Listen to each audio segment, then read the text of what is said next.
Welcome to USA Global TV and Radio, where our mission is to provide education, entertainment, hope, and inspiration. USA Global TV and Radio connects you with experts and audiences all around the world every single day to help you succeed in business and to live a richer life. Visit us at USAGlobalTV.com to learn about career and life-changing training and mentoring programs like the Listening Mentor.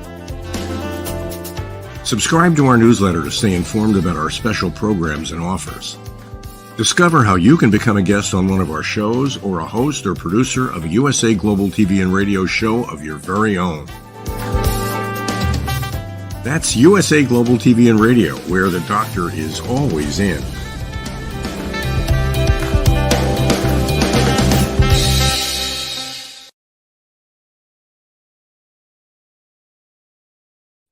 Good morning, good afternoon, good evening, and welcome home to USA Global TV and Radio, where we provide world-class education, inspiration, and hope. I'm Dr. JACALYN KERBECK, and I'm thrilled to welcome you to the Mallorca Connection, where our topic is seasons come and go. How do they impact our mental health? Let's welcome the star of our show, the actual genius who came up with the title of this program, and it's been an evolution since he left Mallorca. His name is Roland.friedl. Welcome, Roland. Hello, Dr. JACALYN. I was muted, sorry. Hello, Dr. JACALYN, and hello to our audience, wherever you're joining us. Hello. Dr. JACALYN, you look amazing. I love your wet style. I love it. Oh, thank you. Thank you very much. I appreciate it. Seasons come and go, and I've had emotions come and go as my mother passed away, and a lot of things going on. So I'm excited for this topic. But before we get into it, I just wanted to welcome our new viewers, and they might be thinking, what does the Mallorca Connection mean? So I'd love if you would give a little bit of background, because you're no longer on the beautiful island of Mallorca. You've evolved, and just as you've evolved, so has the show. Tell us more. Yeah, to keep a long story short, actually 2 years ago, a friend of mine approached me if I'm ready to join a show on USA Global TV and Radio. It was John Christian who asked me if we can join his show he did at the time called The Journey of My Life. And to be honest, I said in the beginning, I said, no, I'm not interested to be on a TV show. And then he said, no, it's different. It's education. It's a good show. It's about sharing, caring, connecting. And I said, okay, when you tell me I trust you, it's okay, but I don't fly to New York or New Jersey. So I can do it online. So there started 2 years ago. And we had this conversation on the show. I met you. And yeah, and then we had a conversation together, and you offered me to start to co-host the show with you together. And I remember, Dr. JACALYN, that you asked me, okay, what is your expertise, your field you want to talk about? And I said, well, the challenge is, I guess I'm sorry for that, but I have a broad expertise because I do a lot, I work a lot, I educate myself a lot. So I have a long experience in business, different kind of areas in business and sales and leadership and managing. I do coaching, consulting, mentoring for companies worldwide. That's what I did the last years. I built my own businesses, different areas. I started with men's work years ago, supporting men's. I'm very engaged in the environment. I'm very focused on my health. So I eat healthy. I became a role model for many, many people in my community to stay healthy. I become 60 next year. I'm good in shape. I don't take any medication. I even have any fillers in my teeth. So I'm happy because I'm very aware and very active. So I have a broad agenda in many, many areas. And then I said, okay, how we find a title? And at this time, I've been living in Mallorca for 14 years on this beautiful island in Spain. And that's we came across. Actually, I guess it was your idea, Dr. JACALYN. It's all about you. You said, okay, let's call it the Mallorca Connection. And actually, the first interview guest came from Mallorca too. So that's how we started. Yeah, thanks for that recap, Roland. I appreciate it.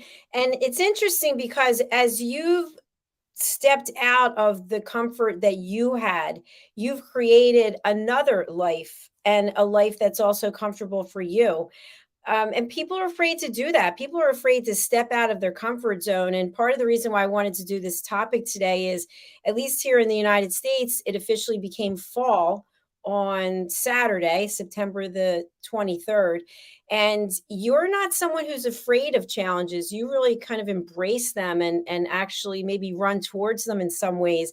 So when seasons change, sometimes people want to hibernate. They want to just go and hide because they're so used to whatever it used to be. It was summer, it was nice. Of course, in places of the world, it was winter.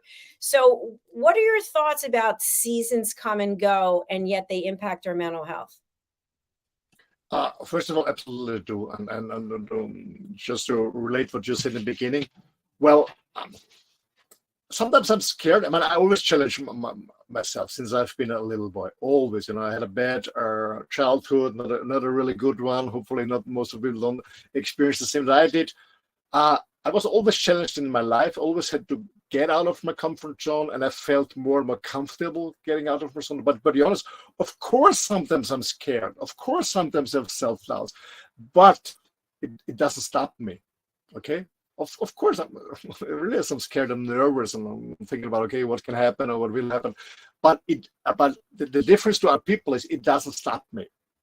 I go my way. I continue my way. I know exactly what I want to do or want to become or where I want to be or whatever I want, and I go for it. But I'm scared. I'm scared sometimes. Of course, this is normal.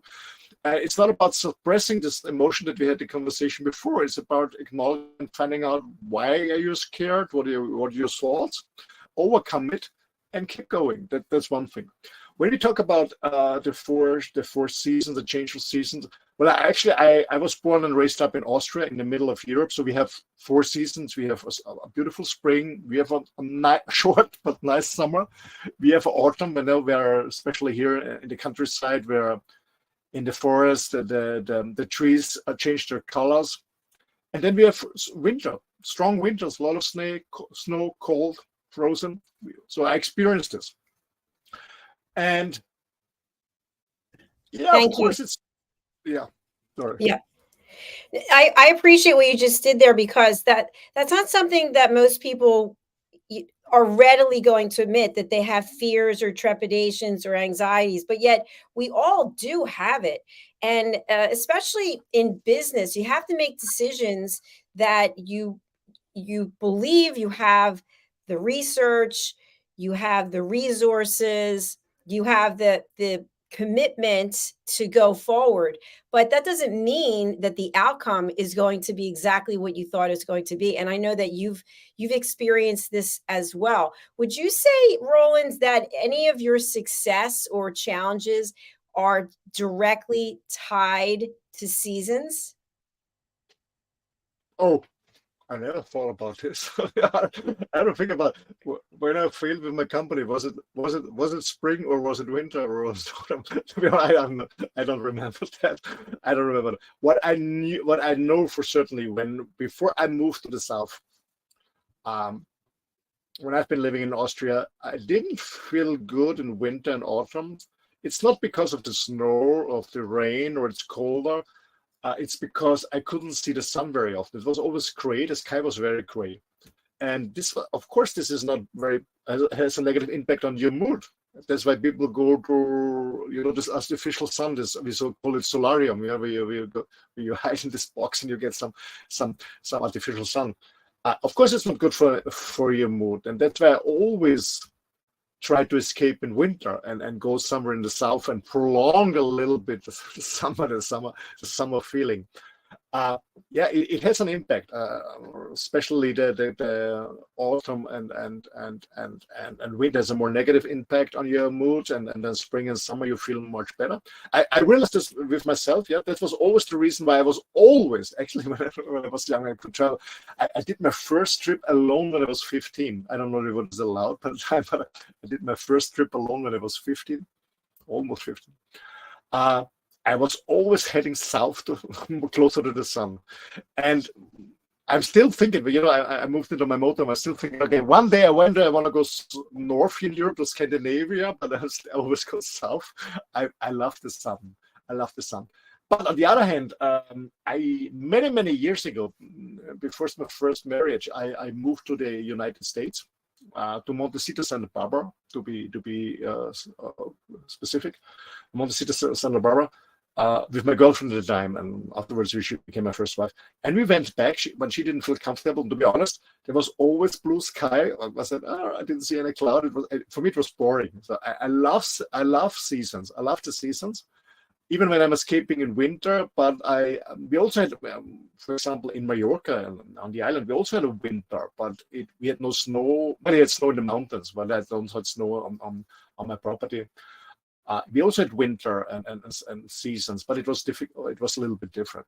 I love seasons, to be honest, yes. But when and I said before, I don't care about having cold. Like you put on more clothes, you can heat your house or whatever, or my motorhome in this case. But what I don't like is this gray sky. I don't like this at all. And see, especially in cities, I've been living a long time in Vienna. This gray sky, people are very negative, in a negative mood, getting aggressive and stuff like that. That's why I escaped many, many years ago, and I was always traveling around in different places, and I always tried to find a place in the sun. That was always my prime goal when I settled down somewhere in the sun.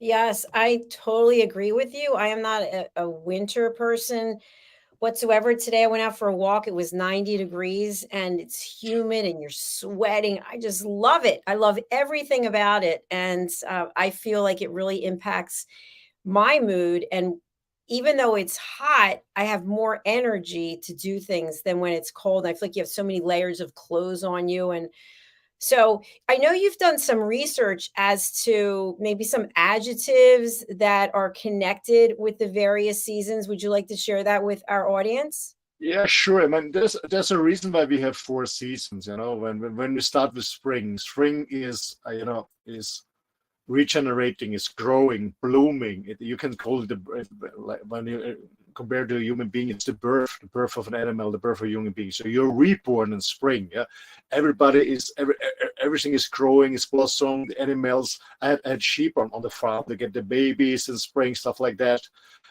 So in spring, then everything is newborn. New babies are born. New plants are growing. After winter, when the snow is gone, the ice is gone, the plants are growing. It's getting greener. Then all this blossoms is coming. It's colorful. That's spring. It's the youth. It's the rebirth, the regeneration. And then in summer, summer is when you harvest the fruit. Summer is the youth. You party, you have fun. You go out with friends, you barbecue. It's the when you compare to the age of a human being, it's the youth. Yeah. You feel good, you party, you have a lot of fun, and then when you come to autumn, you slow down a little bit in autumn. Everything slows down a bit. It's the age between maybe 40 and 60, 70. So we call it maturity. So maturity, you're more mature. Then everything is changing. As I said before, in the forest, the trees are changing their colors. There are less fruits to harvest. The grass is not so green anymore. It gets more brown and stuff like that. So everything is changing. It's maturing, everything. And then you have winter. It's cold. It's icy. Everything is covered with snow. There are no new plants coming out. So it's like dying. It's death. Everything is dying. And actually, nature has to die to be reborn. So the grass and the plants, they have to die to get to reborn. Or some people who don't have this 4 seasons, what they do is they burn down everything. So that's the same, like burning. You can have ice to die, or you can burn something. And then everybody, and then after the ice time, or after the snow, or after the burning down the stuff, nature recovers, and then there's a rebirth and regenerating. So we have this circulation, and it's the flow of the life. It's the flow of the life. Like a human being, you're born, you're young, spontaneous, wild, and partying. You get more mature. You slow down a little bit, and then you die. That's the 4 seasons. Yeah, and the same is when you talk about emotions. Yeah, man, when spring, spring is coming, the sun is coming out, it's getting warmer. You're more positive. You're very positive. You're motivated. Yeah, you're inspired. You're very looking forward to what's coming on. A new year is starting. Yeah, you're happy. Then there's summer. Yeah, you're very happy. You party. You go outside with friends. You move more outside. And then you slow down in winter, in autumn, because you cannot spend your whole energy in 1 year. Yes, you slow down a little bit. and rethink a little bit. What happened the first half year? What was different? What could better? So it's about rethinking, about taking feedback, and reconnecting with yourself. And then you come in winter and you die, meaning you slow down totally. You stay more in the house. You don't go outside. Meaning you stay more in the house means all you less in the outer world. Maybe you use this time in winter to be more in your inner world. And maybe you do some shadow work and working on yourself, and use this time to, just to slow down, to recover, recharge your battery slowly. And then spring is coming anyway, and you're motivated, you're inspired, you get new energy, and then you let energy get out and party in summer. And this is the circle of life. Absolutely. You know, Roland, what I think is so interesting is you really summed it up very well about the energy. And when I was in corporate, I worked for a great company, and they were headquartered in a place that has really brutal winters. I mean, the kind of winters where you have to start your car remotely before you can even go outside because that's how cold it is. And I would say to them, you know, to the various people I worked with, how do you do it? How do you make it through those winters? And they would say, because then the spring is going to come, and then everything is going to melt, and everything's going to be beautiful. And I thought, but why not just live somewhere where you don't even have to deal with that? So it is interesting, because once you get used to living in that kind of environment, you're very much used to it, right? Absolutely. And you know that it's not lasting forever. Next summer is coming for sure. That's what we always say. Next summer is coming for sure. So you know there's a certain period of time where it's freezing cold. But you know, spring is coming like every year. There was no year that the spring or summer was not coming. So you stay in this mood. And to be honest, as I said, I love winters. I love cold winters. I love snow, as long as the blue sky and sunshine. I remember when I've been living in Austria years ago. I loved the winter, as long when I was in the countryside. It was a blue sky, even if it was freezing cold, but it was a blue sky. Sun was shining, and I enjoyed skiing or snow walking or walking the dogs in the forest. I absolutely enjoyed it. So it's not about the winter, as I said before. It's not about the cold. It's just the gray sky that really triggers me, or many people, and you get a negative mood. And and you can see, especially it's less on the countryside. You know, in the countryside in winter, what I know from my grandparents, from both sides, from my mom's side and my dad's side, they had farms. They used the time staying at home to refurnish the house, to repair stuff and do stuff at home. But in the city, people are still going outside, and you can see the negative mood. So it's a natural flow. Absolutely. Yeah. Absolutely. So you touched on this earlier, and I think I did as well, about how the seasons affect our mental health.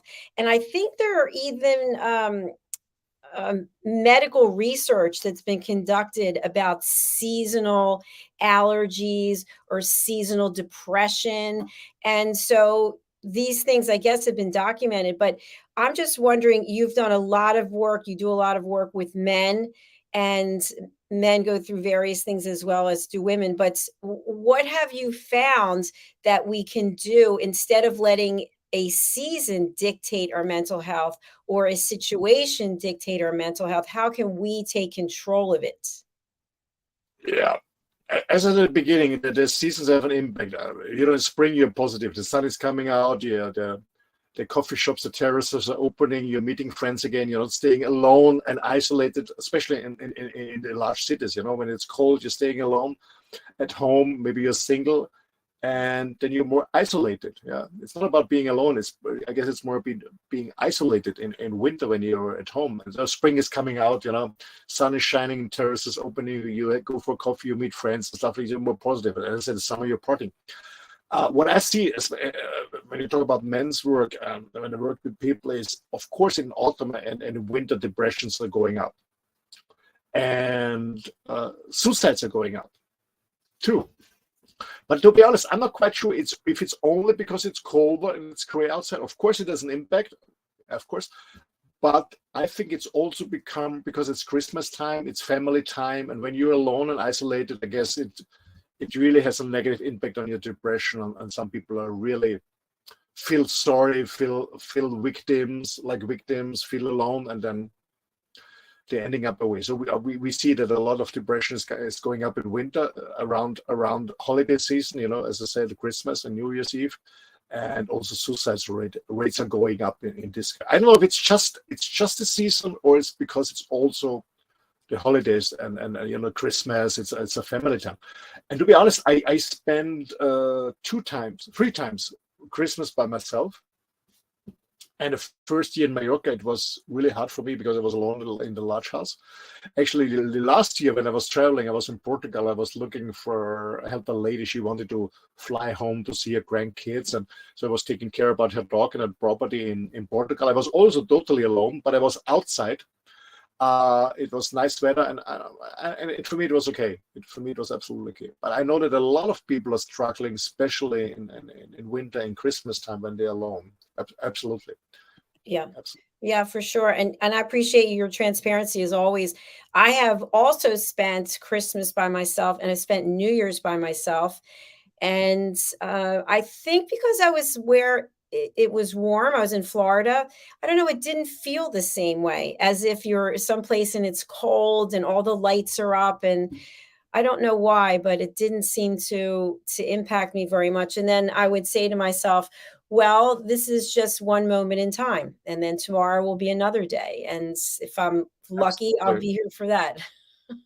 Absolutely. To be honest, when I've been living in Mallorca in winter, you know, there's no snow. They have Christmas markets, and you drink, you know, this hot wine and stuff like that. It doesn't taste when it's hot outside because you don't have a need for hot sweet drink.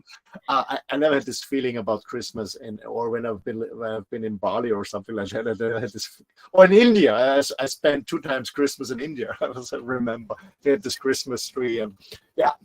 Were you there for a meditation or yoga or some kind of retreat? I was many times in India. It was most of the time I was spent 5 weeks in an Ayurveda center to do a panchakarma treatment, a cleansing 3 times. And I traveled through India. I was in the Palace on the Wheel, you know, this luxury train where all these millionaires go through the country. And I saw almost all of India, Yeah. Oh, wow. And 2 times on Christmas, and it's, you know, you're in a Hindu culture, and then they start some Christian stuff in the hotel for the tourists and stuff like that. I never felt like Christmas, and yeah, to be honest, I wouldn't say I was not depressed, but I was a little bit sad to be alone on Christmas. On the other hand, I spent many times my birthday alone. Actually, this year also I spent my birthday alone. Actually, my girlfriend, my ex-girlfriend, she has on the same day, and we were supposed to celebrate together, but then she had no time, and then yeah, she went sick, and then we separated. I was a little bit sad because I was looking forward to meet her. But normally, if there wouldn't be an appointment in advance, I spent many times my birthday alone. I have no issue on that. Most of the time I was working on birthdays. I was traveling around the world, so I don't care about my birthday. But to be honest, Christmas, yeah, a little bit. I miss my kids. All right, he's putting it out there, everyone. If you're watching or listening, he doesn't want to be alone on Christmas. So, but now, is it that you want to be with your kids, or you want to be with a romantic partner? If I can choose, yeah, my kids. Okay. Sorry, ladies. Sorry, ladies. The day after, the 26th. The day after tomorrow. No, yeah, with my kids, of course, with my romantic one, but I miss with my kids too, of course.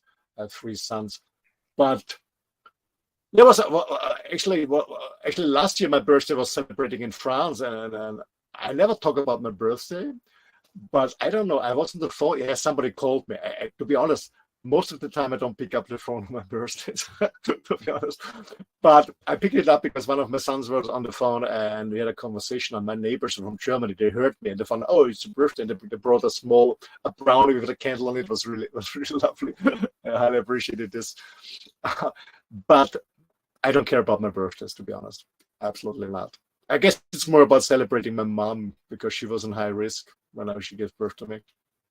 But Christmas, yeah, Christmas is different. I don't know why.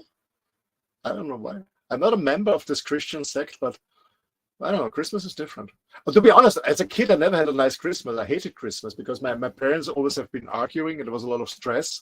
And when I was a kid, I loved to read. So I got my book for Christmas present, and I was hiding in my room under the coverage with a lamp and reading. So Christmas, I never had a good feeling with Christmas. Actually, my first nice Christmas was when I was married with my kids, my wife, my parents-in-law. This was the first time I enjoyed Christmas, but I miss it. Yeah.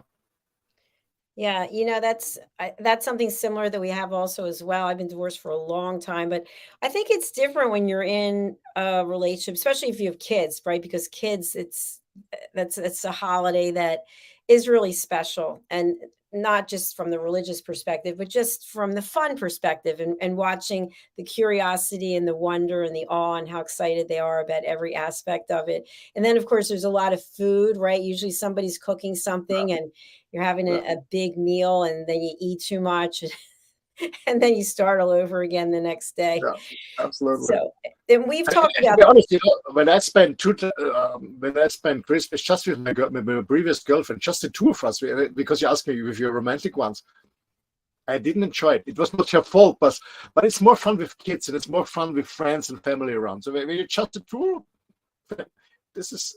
Yeah, it's nice. You can party or you can go out, but staying alone in Christmas as a single person or just with your partner, I think it's fucking boring, to be honest. All right, well, there you have it. So when it comes to seasons, they will come and go. And obviously, neither one of us is a medical professional. Neither one of us is a certified therapist. We're both coaches and more. But if someone is feeling the blues or they're feeling down, we always share, reach out to someone. Reach out, sharing is caring. And we don't want anyone to feel that they are isolated or that they're not heard. Absolutely. But the point is, whatever challenge you have, whatever issue is the first thing you have to realize, you're not alone. Meaning there's at least somebody who's listening to you, but I also mean you're not alone. You're not the only loser or victim. Everybody's facing challenges, and it's so helpful and so healing to find other people. And maybe you find a group around you where you can share your thoughts or just maybe you're a more shy person, just join a group and just listen to other stories. And then you found out, oh my God, we all have similar thoughts or anxieties or whatever. It's never stay alone. Don't get isolated. Get out. Don't get isolated. Find other people. And especially when you live in a city, it's so easy to get isolated because you just go to your job and you have a TV set at home, maybe you're gaming or internet. It's a trap. Don't get isolated. Meet friends on a regular basis, or make new friends, or maybe you go to a fitness studio or somewhere where you meet friends, or you join a group. We are human beings. We are used to interact with other human beings, especially if you want to stay mentally healthy, you have to join other people and interact with other people. It's so important. It absolutely is. And you just mentioned about fitness, and we interviewed someone, Roland, I can't remember who it was. They were speaking about the fact that when you go to work out, that the workout is not, I can't remember the exact wording, but what they said was, and I don't really agree with it. I wanted to find out what you thought about it. But what they said was that you're not doing the workout to change your frame of mind. You should already have that frame of mind, and the workout is just an extension of that. And I don't know, there have been times in my life when, I've always been a gym rat. I've always been someone who's been working out, but the workout will change. It can change your mental perspective. So if you are feeling down because it's winter outside, if you push yourself to safely get to the gym or do some kind of workout, maybe it's outside, whatever it might be, you will feel differently. I would think that's my experience than if you just sit and look outside the window and go, oh, I can't do anything because of the weather. But absolutely, man. If you state, when you get out of your stuck state, sitting on a sofa, hanging around in front of a TV set, I call it the stuck state. You call it the stuck state. Of course, you get negative emotions on the long term. That's no problem. But when you change your state, when you go upright, when you walk in nature, when you run, when you work, when you do, you can have a negative thought. It's impossible. It's absolutely impossible. When you're in an upright state, when you change just your state of your body, you cannot be in a negative emotion. It's impossible. So always the first thing, if you start having this monkey mind, get up in an upright position, get out of the house immediately. And if it's possible, go in a park, go in nature, or at least in the gym and work out and do something. It changed totally your mindset. This is absolutely true. And there's also a distinction between men and women. When I talk to men coaches, very experienced men coaches, when they help men to how to say, to really feel themselves, to recognize the feelings, to name their feelings, to communicate their feelings. What helps men is to empower men to feel like what they feel like men is through body work. So men can feel them much better when they do the work, when they jump, when they spring, whatever they do, when they shout. So men, especially men, have to be very, very active to get to a kind of level of exhaustion, to be exhausted, to feel themselves, to get an access to their feelings. It's very important. That's what you said. You cannot be in a negative mood when you work out, when you run, when you cycle, when you walk, whatever do it. It's impossible. It's impossible. I know, Roland, and I've shared this before, for the workout that I do, I literally have to walk for 10 or 15 minutes before I enter the facility because I have to get into the right frame of mind, because it's an extremely hard workout. And I have to psych myself up to say to myself, you are a beast. You are an animal. You are strong. You can do this. And I love it because it's really challenging, as opposed to, and I'm not saying anything, I'm not judging anyone. I've seen people sit on stationary bikes and they're kind of just, they're hardly moving at all. But to them, that's their workout. And just getting to that point where you're sitting on a bike, that could be a workout, because sometimes people, they don't believe people. I've heard people say, I'm not in good enough shape to start an exercise program. Yeah, absolutely. And actually a few days ago, last week, I really was struggling, my relationship breaking down, facing some challenges in business, and the issue with my dog that got hurt tremendously. And last week, Thursday, I was really in a bad mood. I have this monkey mind, and I said, okay, I have to get out of it. I took my dog. Let's go for a walk. And normally I walk him twice a day, in the morning and the evening. And I walked him 4 times a day on this day, and it helped me so much. I walked out in nature, in a forest, along a small river, and I listened to the birds. I smelled the wood. I was listening to the floating of the river, and it changed my mood. So that's the reason why I always have dogs. So I have to go out, and when I go out in nature, you will never see me in a bad mood in nature. You will see me in a bad mood on my sofa in my apartment or in my house before, or maybe in my motorhome, because sometimes I also face challenges, and sometimes it helps me for a few minutes that I'm in a negative mood. But what I do immediately is getting out, take my dog. Sometimes she doesn't walk to me for the 3rd time on the day, but I take my dog, walk her, and I wouldn't say I'm happy again, but I'm positive, I'm motivated, I'm inspired again. And yeah, it's so important. Getting out of the sofa immediately. When you feel bad, when you have a negative thought, get out of your fucking chair immediately. Thank you, Roland. And again, thank you for your honesty. Just yesterday, we were going through some old pictures, and there were pictures of me with my mom, me with my dad, and they're probably, at least 12 years old. And I thought, you know what? Wow, I actually was pretty decent looking. And I remember at the time the pictures were taken, I was thinking, oh, I'm not good enough. I'm not this, I'm not that. So now I'm looking back and I'm going, yeah, you actually were attractive and you were in good shape. What the heck happened to you? And I thought to myself, I'm 60 now. Things have happened. My mom passed away. My dad already passed away. And instead of looking at it, because I was really starting to get upset, thinking like, what happened to my skin? What happened to my hair? It's part of life. It's part of the progression. But I said to myself, you've never been happy with yourself.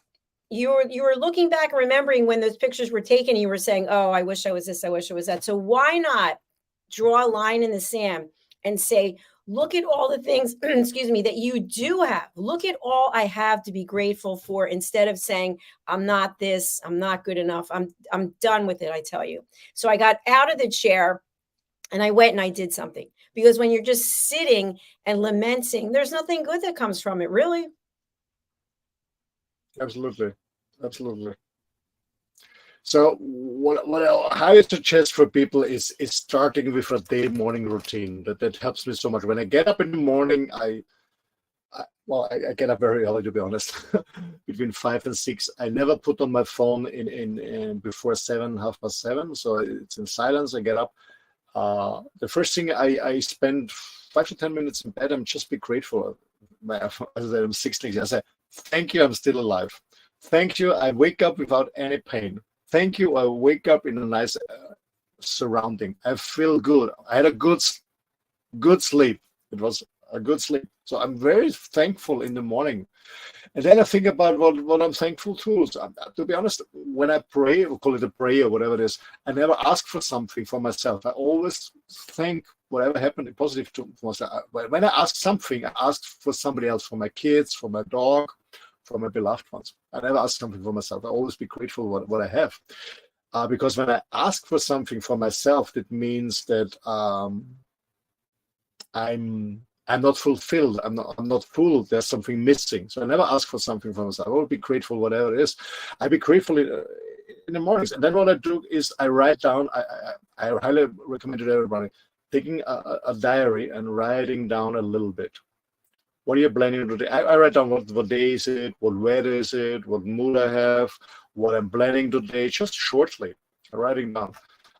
And I do the same in the evening. And I write down, okay, what was great today? And there's some days are really been shit. You know, you have an accident, somebody steals something from you. You know my story from Spain, or it happened to my dog or whatever. But I always find something that I'm grateful for. That this is so important. Yeah, start positive and starting positive today and ending positive today. Yeah, so that's what I do when I wake up in the morning, and that's what I do before when I go to bed. I'm writing down in my diary and just be thankful, and it's just writing down. It's because when you write down, I strongly believe it has more impact when you just think about it.